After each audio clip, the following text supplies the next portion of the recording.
Hey guys, welcome to episode 22 of the Firstborn's Coach, and I'm your host, Marilyn Okoba.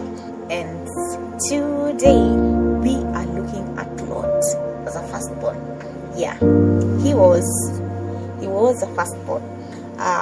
Lot is a nephew to Abraham. His grandfather was Terah, and Terah was the father of Noah, Nahor, and Haran.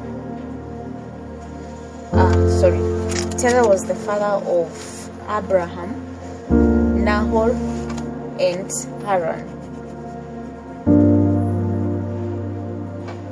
And Haran was the lastborn of Terah, but he died. But before he died, he had given birth to Lot. And so Lot was the only child that we are being told of Haran, and Lot is the one who has walked with the grandfather from Ur and Abraham. They got into Haran. They stayed there until their grandfather died, and then Abraham hears from God, and they move from Haran and they journey into Canaan. And when they journey into Canaan,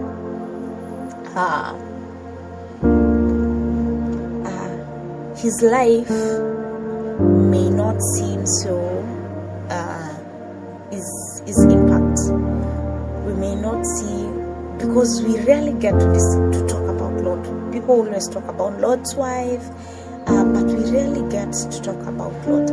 But today I just want us to look at Lot as a firstborn, and there are things that are similar, and this is where we get to see how family patterns affect lives. And in Genesis 13, where we see there are riches, they have been working together with Abraham for a long time, and so they have accumulated wealth. That means this family knew how to make wealth, okay? And slowly by slowly, they have been accumulating wealth, and now the land cannot sustain them both in the same area, because they have cattle, they have people, and so when the demand is great, the feeding becomes a strain to your animals, and also now there are quabbles that begin to happen, because now the resources are becoming limited, and that is what happened. And so Abraham saw this and was like, no, we don't need to have quabbles because of our workers and our slaves. So this is the best solution. This land is huge. You check out where impresses you, and where you settle. If you go to the west, I'll go to the east. If you go to the east, I'll go to the west. Okay? Because the Canaanites were in that land, so it was full, it was bustling. And he sees the valley of Jordan, where Sodom and Gomorrah were, and it was well watered, like the garden of the Lord. That is how he describes it. And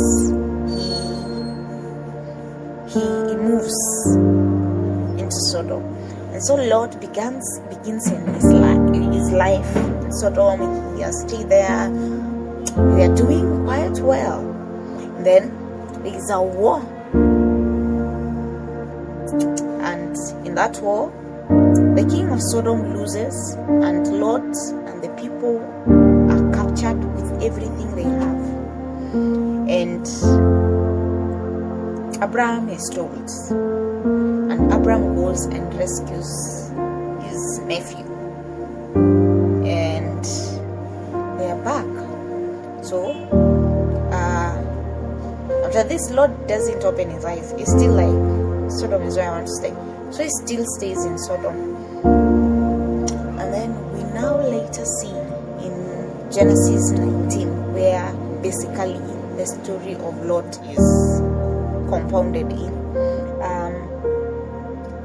There are men who are sent to come and destroy Sodom because their wickedness had reached God, and God was like, nah, enough is enough. And so Abraham has interceded for Sodom, and God tells him he wants to destroy Sodom because he's like, my nephew is in Sodom. So he's like interceding. But then Lot also has a habit that is similar to that of Abraham. And Abraham was sitting by the door, and so was Lot seated by the gates. Okay, and as Lot was seated by the gates, he saw two men coming, and these were two angels who had been sent to come and destroy Sodom. And Lot, knowing how Sodom was like, you guys cannot sleep on the streets. No, come and stay in our home. Come and rest, and then you'll continue whatever you want to do tomorrow morning. The same, we see the same hospitality, the same generosity that Abraham extended to the three men is the same hospitality and generosity Lot is extending towards the two men. And so because of that generosity, we see Lot going into his home and preparing a feast. And this is where the difference is between Lot's wife and Sarah's wife. Sarah, when these three men came, Abraham called for Sarah, and Sarah prepared the feast. But in this case, Lot is the one who prepared the feast. I guess the wife was busy something or was not available, but we are told it is Lot who prepared the feast and fed the men, made them comfortable. And then the men of Sodom came and tried to break the door, and they were baying for these men. They wanted to sleep with them, And Lot left when he heard the commotion from outside. He leaves his house, locks the door, and tries to reason with these men. And is like, men, I have two virgin daughters. You can take them and do whatever you want to them, but don't do anything with these dear men. These are my visitors, okay? And this another similarity. It was easier for them to give. Abraham gave Isaac to sacrifice him. The same way Lot is giving out his daughters to be raped, literally, by men.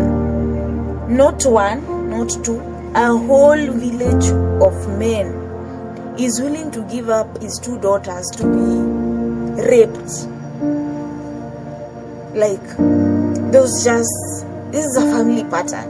And then these men now insult Lot and are like, you are just a newbie in this area, and you are here now wanting to command us and tell us what to do. We have said we want those men. And because Lot was not giving in, they tried to sleep with the Lot. So they were pressing against him, and they were nearly breaking the door. So imagine the force. And now the two men pulled Lot in. Okay? After they pull Lot in, they smite these men with blindness, so that they got tired looking for the door. Remember, these men were pushing and were nearly breaking the door down. But suddenly, they cannot see the door that is in front of them. They are grouping until they got tired. Literally, Yani, there was just confusion until they got wearied down. Yani, they got tired of looking for the door and left. And so, and after this now, the men reveal the plan that God has for Sodom. Just like after Abraham serving the three angels, God revealed his heart and what he planned to do to Abraham, and also gave them the good news that they will have a son next year, a time like that. And they tell Lot to leave and ask him if there's anyone they would love to live with. So it was like, my daughters are betrothed to some men. He tries to call those gentlemen, but they refuse to turn up. So he lives with his wife and his 2 daughters, and is given instruction, because Lot was lingering. He was lingering, It's like he was having a hard time trying to leave.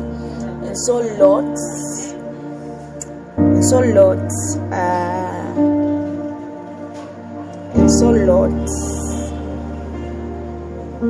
was taken by the 2 men, and they were put at the gates of Sodom. Okay? And they told them, do not look back. And now that it dawns on him, they told him to go to the mountains, but Lot is like, by the time you guys are destroying, I cannot have managed to have reached the mountain. So please, I pray, let me go to this city which is near, that is Zoar, and seek refuge there. Just do not destroy it. And that is how the city is preserved, the city of Zoar, because Lot was going there. And so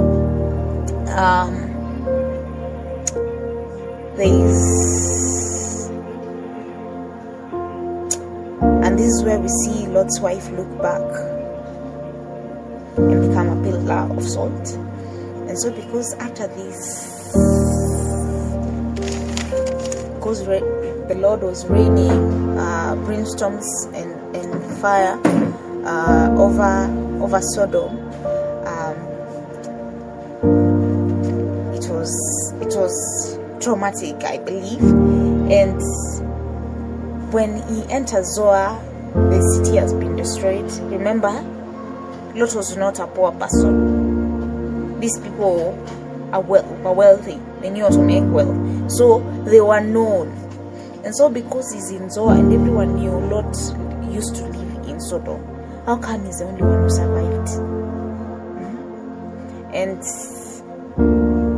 because of that fear, he opted to stay in the mountains instead of the city with his 2 daughters. And he built a wall literally. He separated himself from the villagers and everything around him. I think even he cut communication, because we don't hear Abraham talk about Lot, okay, again. And he resorts to drinking, because how else can we explain? These children decided to get him drunk and sleep with him and will not notice. So he was depressed, because it was a lot that was going through him, a lot he had experienced. And now he took his days living in the cave with his children. These children are like, we are getting old and there are no people who want to betroth us. And so the firstborn tells the younger one, we need to come up with a plan. So we'll get daddy drunk and we'll sleep with him. He will not know, because when he's drunk, he remembers nothing. I guess they had seen him several times, and they had seen him, the things he'll do when he's drunk and doesn't remember. And so they sleep with their father when he's drunk, and they get pregnant. And that is how Moab and Ammon are born. Okay? And that is the story of Lot as a firstborn. And what so far are we picking? One, we are picking patterns, family patterns. Because these 2 were both raised by Abraham's father, that is Terah. And they had a habit of sitting by the gate or by the door. We have seen they have a heart of giving or hospitality. All these men, so men they do not know, but they invited them in, made a feast for them, took care of them. It was a culture in their home. We also get to see that when the servant of Abraham, is sent to the kindred to look for a wife for Isaac.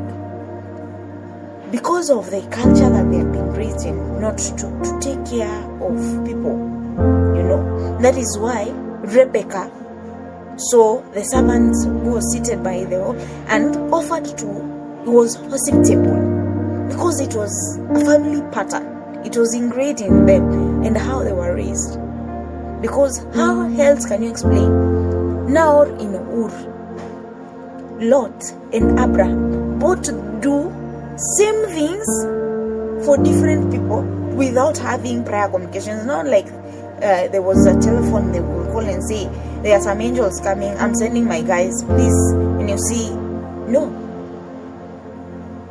So that means it is a pattern that was ingrained in that family. And also we've seen they know how to make wealth. Making wealth. These were wealthy. They how to create wealth was in them. We've seen this wealth is the reason Abraham and Lot had to separate. We have seen when the servant of Abraham was sent to Ur, Rebecca feeds all the camels that they came with, gives them water, and they have a place to put these camels at Rebecca's home. That is Nahor's home, and Laban tends to them. That means these people were not poor. They had wealth. They were flowing in it. Okay, and also they were not so attached to things, because how else can you explain? Abraham was so ready to sacrifice Isaac. Lot was so ready to sacrifice his 2 daughters, and Rebecca, because a man just came and said, I've been sent by your uncle Abraham, and if you don't leave today, then you will have lost, because the Lord has been with me. Please do not stop me from going. A stranger going with your daughter just like that. How else can you explain? It is a pattern in the family. And also, they had a heart for the people. Loved serving people.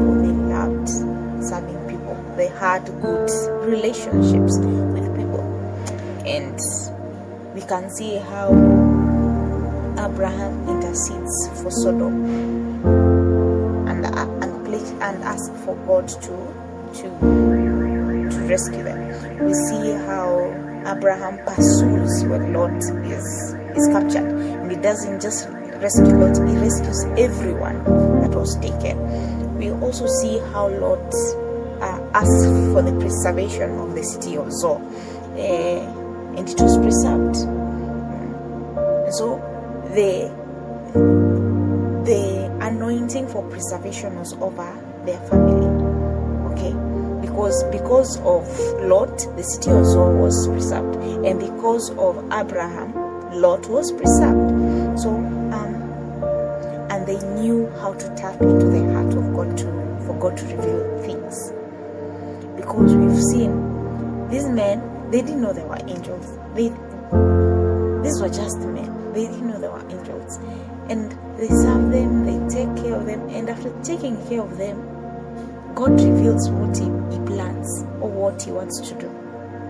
And that is how Abraham gets info.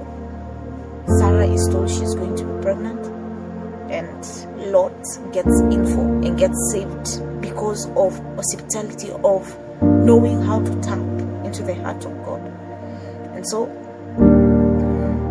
we also see fear. Fear made Lot become useless. He became a drunkard, but he hid in the mountains, he separated himself, he built walls. And so when it came to morality, Lot failed. He set his children up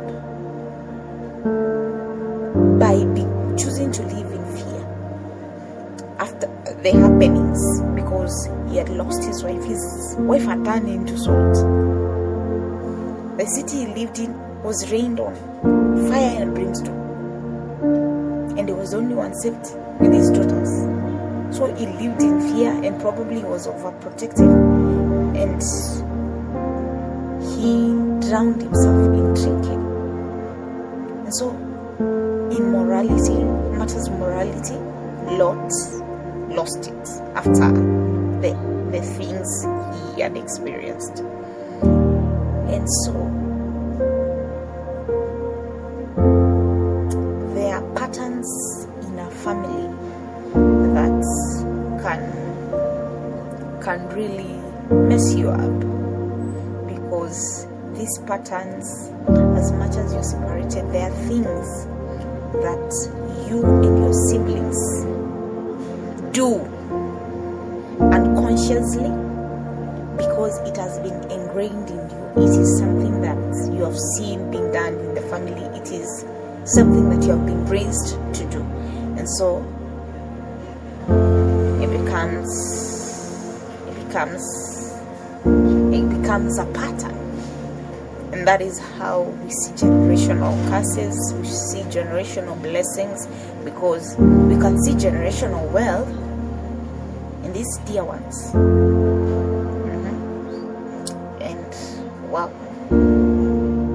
looking at Abraham side to side with Lot, there's a lot of family linkages and family traits that we pick. And so what are the family traits that you see? Get to understand what family patterns your family carries, because it affects, it impacts how you think and how you act. Okay? Wow.